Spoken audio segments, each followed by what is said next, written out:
Phong, why have you chosen to be Kant at this moment? I have chosen to be Kant with the hope to provide some definitions of things. What about you? Why have you chosen to be Blake at this moment? I've chosen to be Blake with the hope of giving prophecy to things. Do you consider yourself a Buddhist? Well, I admire Buddhism as a philosophy more than a religion. It's been on my mind for quite some time, the extreme contrast of the two respective images of Jesus Christ and Buddha. For Jesus with his head, his hands and his feet nailed to the cross, his half-naked body hung with severe gravity as it created an image of overt violence, suffering and eroticism. A more dramatic image had never occurred in the Western world really. One can imagine how this image of crucifixion became the most compelling subject of mass production and was disseminated among artisans, monks, and then artists from 200 AD until the present. For Buddha, he was meditating under the Bodhi tree, trying to reach nirvana, the ultimate transcendent state of enlightenment, where his spirit would leave his body, creating an image of serenity, completely absent of drama. Yes, the visibility of Christ is dramatically and repetitiously seductive, while the Buddha is invisible and withdrawn. That's an important observation, and still relevant to the underlying pathos of this country and the divide between the East and the West. Yes, in America, our preference of what is highly personal and the greater emphasis we place on individual drama, individual suffering, and worldly ambition outweighs any collective impersonal aspiration. The concept of the individual is killing us. We often talk about sustainability, but the American obsession with the cult of personality, of the attention economy, prefigures so much in our minds that we can't even get into serious conversations around collectivity or a shared sense of the future. The artist desires to be the celebrity, the influencer, the figure that can transcend immiseration through their unique ability, selfish father of men. Yes, indeed. Rationalism was the prevailing trend in European thinking from which truth can be reduced to the mere thinking mind, despite the perpetual mind-body predicament that remains very strong to this day.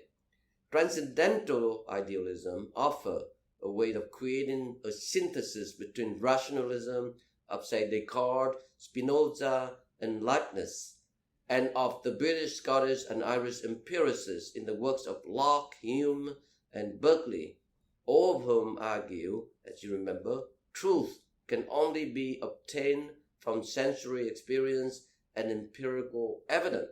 I feel this synthesis is not that dissimilar to what Buddha did after Hinduism's intense yet very powerful caste system. The Buddha really believed in everyone's ability to follow their inner calling, very similar to Nietzsche's idea of amor fati, to love one's fate, without the emphasis of unique individualism. As legend tells us that Buddha was to be thrown as the next emperor of Nepal. His father tried very hard to keep him insulated within the palace walls, far away from the outside world that was filled with life's cruelties and endless sufferings. But suffering binds us to each other. It is maybe one of the foundational epistemologies of making a painting. I think of the way that Grunwald's Eisenheim altarpiece was a communion of suffering. The body of Christ had the same lesions as the patients in the clinic where it was kept. Spirituality was present but indirect, secondary to the subject of suffering that was depicted to connect us all together. The body of Christ was a mirror, his skin empathic, to form an invisible thread of pain. Exactly. Buddha snuck out quietly in the middle of the night without waking up his wife and his newborn son. What led him to the great renunciation after having witnessed the inevitable realities of old age, of sickness, and death. That was how his journey of self-discovery, the life of a wandering ascetic, began, which consequentially led to his enlightenment under the Bodhi tree. You might also remember why Buddha was meditating under the Bodhi tree. Mara, the personification of evil and temptation, sent first his army of demons, shooting thousands of arrows at him, for they went through his torso, yet turned into thousands of adoring bouquets of flowers. Mara then sent forth his 3 daughters, Stanya, Rati, and Raga, who embody thirst, aversion, and lust. But again, the Buddha remained unmoved had he called upon the earth goddess as the witness to his resolute fate, showing his unwavering determination to enlightenment. Mara was ultimately defeated, and the Buddha achieved his enlightenment under the Bodhi tree. So the middle way therefore refers to a spiritual practice that resists both extreme ecstaticism and sensual indulgence, as well as avoiding any form of absolutism and nihilism insofar the issue of existence and personal identity are concerned. The middle way is the way in which you accept the opposites of life, in which every component of joy, pleasure, sickness, suffering, every pair of opposites is meant to be taken as equal terms. I can say that my transcendental idealism and the Buddha's, the middle way, are very similar in that they both contemplate the 2 consequential occurrences of both thinking of the head and the feeling of the body, which on some occasion we should try to think with our body and to feel with our heads. Isn't it confusion between totality? Now, you agree? Yes, a Gnostic body and mind, a sensuous replacement of both by the other's abilities. I'm interested in elusiveness. I'm drawn to shapeshifters and excited by my own contradictions. I'm hopeful that we can attempt to map out the spaces in between ideologies together. Maybe it is impossible. Both of us are interested in developing unified theories, but it needs to remain poetic and abstract. If I were to go by a name, it would be a conversation with a body. Borges wrote about the Baldanders, a being whose name translates to soon different. The Baldanders would change form over the course of a conversation. The idea for our conversation began by thinking about how every conversation requires us to perform and speak through different ideas, and the confusion of what is our own and what is us. When we quote or annotate someone, is that a metaphysical process? A hypothesis to this is that maybe there is an exit velocity to artifice.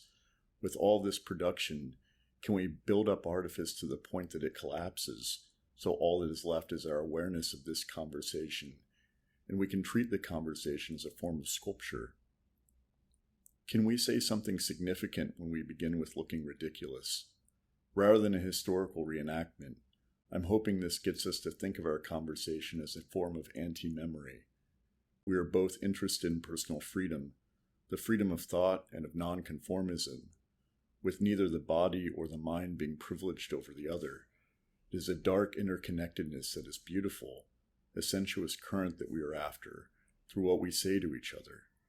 Underneath it, it is our emanation, that within all of us is both Adam and Eve, and that heaven is really the merging of whatever appears to us in visions. Painting and drawing is a vessel for greater visions. And don't forget your poetry, which I admire. And I appreciate yours, your literal poetry and the poetry that lays within your ability to define things. So often when we are together, you will give definition to an artist or their practice with such clarity that it can be difficult to think outside of it because of its clarity. It is what you define as your haiku. You are an artist and a publisher and a writer and a poet, and I would add to that a philosopher, a living matrix. That is the multitude I'm compelled by as well. We have to reject the impulse to professionalize or make ourselves into an image or an aesthetic. How can we contain both Michelangelo and Milton, Violette Leduc and Niki de Saint-Phal? It can only be from self-erasure or self-destruction, another emanation, the vessels of vision. The frontispiece to innocence is an image of Adam and Eve. Their bodies are withheld and covered with leaves.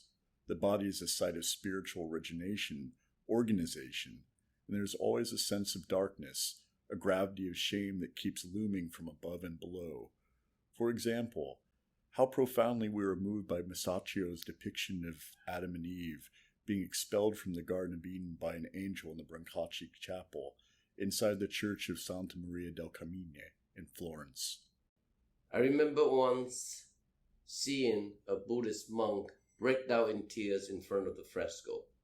I wonder if it was him connecting to the beauty within her shame, or maybe it was having to cast out someone you love for the sense of a greater belief in something, or maybe it was simply the headache of two things growing apart.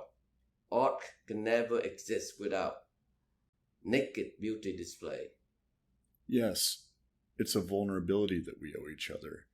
I paint thousands of bodies and none of them are possible. The issue for many artists now is world building. When everything is permissible, we have to meditate on what is beneficial. If we are all building our own worlds that meet no resistance, they become limited, solipsistic. The personal used to be political, but what is it now? What are the spheres of dreams? And is there a way for us to collectively share these dreams together, outside of our own experience? You can even say the figures I work with belong to an atlas of postures, a generative adversarial network where they each are put through drastic contortions, extensions, knots of limbs, exaggerated muscles as though there were no skeletons, no bone structures underneath. Each body is an internet.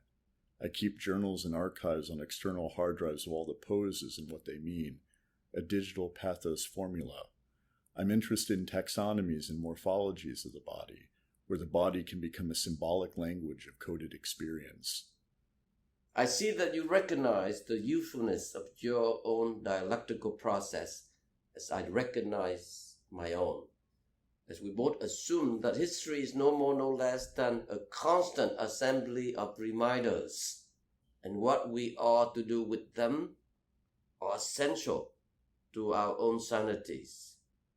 Yes, and an assembly of desires. Each desire and second we look at a screen is tracked and fed back to us, our own screen Narcissus. But the infinite scroll is not a mirror, it is a basilisk, freezing us in infinite desire.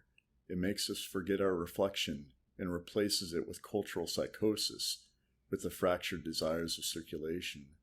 As McLuhan prophesied, we have become the sex organs of the machine world. Yes, and this is why the third way is necessary. In my later years, a young friend of mine wanted to meet this young philosopher named Hegel, but it never happened. Instead, I met my Shapiro. I think of often Hegel's concept of sublation. The Brooklyn Rail is constantly maintaining the device of sublation, a thesis, antithesis, synthesis that preserve and negates both propositions simultaneously for the sake of greater, more complete understanding. It is, in fact, not that far different from your own notion of self-erasure, self-destruction, and animation, the coexistence of Adam and Eve in all of us. And I think about the way that dialectic can be produced through swarm instead of binaries.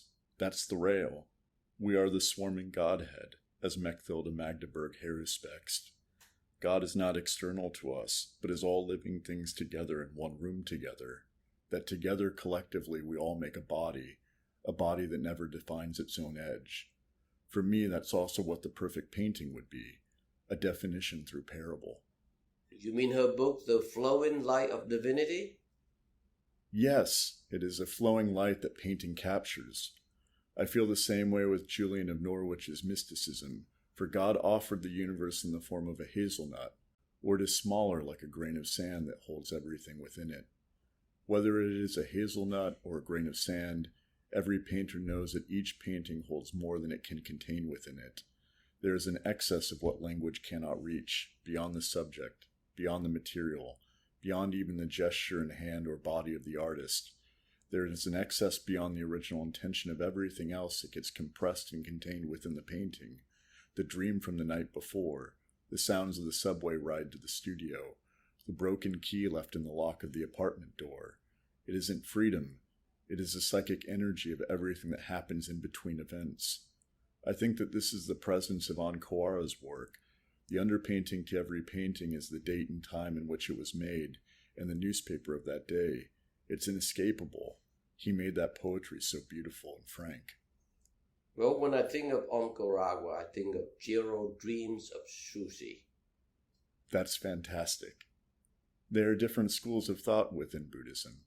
Zen Buddhism differs from mainland Buddhism partly due to the former's meditation from within, rather than the latter's reliance on external surroundings as a context to meditate from. Jiro and Onkoara are mainland? Is that what you mean? I'm sorry, I'm explaining to you what you know more deeply than I do.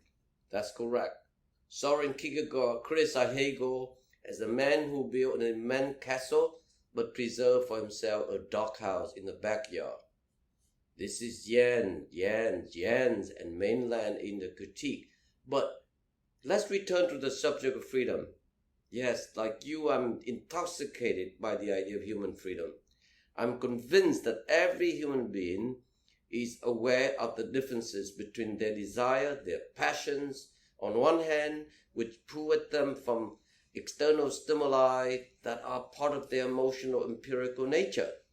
But on the other hand, the notion of moral duty, to do what is right, what is essential to the collective freedom. There is an enormous difference between being free from something and becoming free to something. The confusion between these two remains to be an archaic fallacy. Still, I do believe each of us are choosers, really, of our own act, of our own action. We must create our own values, and values themselves are not given to us. A value must be made a value by each of us. At the same time, while I did not endorse the right of the French Revolution itself, partly because I would prefer the transfer of power as a legal reform rather than a violent overthrow of one's legitimate authority. I admire the desperate desire of the people to pursue liberty, equality, and fraternity. You're also concerned about the chaotic swell of the collective and how its desires quickly can become self-destructive. Yes, indeed. After the mob guillotined all the monarchs and the ruling classes, they came to realize they have no experience of governance, which was why it fell. As a result, it gave birth to Napoleon, whose rise to power was a violation of my principle of reason, freedom, and most importantly, the rule of law. I should mention that Napoleon became the Emperor of France on December 2nd in the same year I died, on February 12, 1804.